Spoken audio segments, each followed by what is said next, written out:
Bonjour à tous. S'il fallait classer les différentes qualités que nous voudrions retrouver chez quelqu'un, quelle qualité arriverait en premier? Peut-être parlerez-vous de la générosité, parlerez-vous de l'altruisme, parlerez-vous de la patience, d'autres diront la disponibilité. Et si je vous parlais de la notion du pardon, qui n'est pas qu'une seule qualité, vous l'avez compris, ça va bien au-delà que d'une simple qualité. Le pardon est quelque chose d'essentiel, c'est quelque chose dont nous avons tous besoin pour vivre, et nous en avons besoin pour vivre dans ce sens que nous avons besoin de pardon, mais je crois sincèrement que nous en avons besoin pour vivre parce que nous devons accorder le pardon. Vivre avec une culpabilité sur son cœur est épouvantable, et vivre avec un poids parce qu'on est incapable de pardonner, c'est aussi déstabilisant et c'est aussi terrible. Je voulais vous rappeler ce texte qui nous encourage tellement dans la parole de Dieu et qui se trouve dans un livre prophétique, le livre du prophète Michée. Voici ce que Michée nous enseigne. Existe-t-il un Dieu semblable à toi? Un Dieu qui enlève les fautes et oublie les péchés du reste de ton peuple. Toi, tu ne gardes pas ta colère à toujours, mais tu prends ton plaisir à montrer ton amour.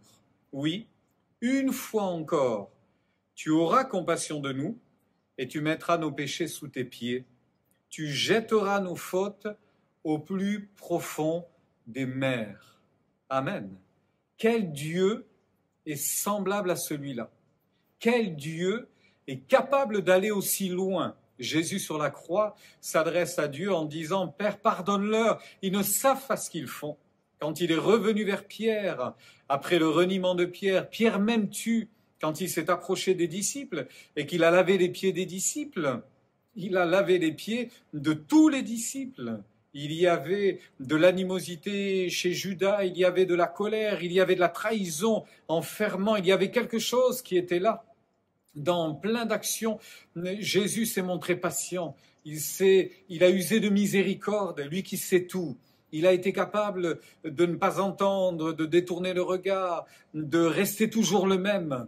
Il n'avait pas, évidemment, les seules qualités que nous avons, il était bien au-delà. Il reste le Dieu aimant et compatissant, riche en bonté et lent à la colère. Alors, soyez encouragés aujourd'hui. Dieu a pris vos fautes, il les a jetées au plus profond des mers.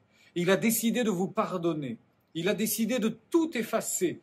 La dette a été payée. Elle est effacée parce qu'elle a été payée. Le prix a été payé, tout a été fait. Alors que Dieu soit béni pour sa grandeur, que Dieu soit béni pour sa fidélité. Soyez encouragés aujourd'hui et réalisez quel grand Dieu vous avez. Réalisez quel grand Dieu prend soin de vous et bénissez-le tout au long de cette journée. Bonne journée bénie.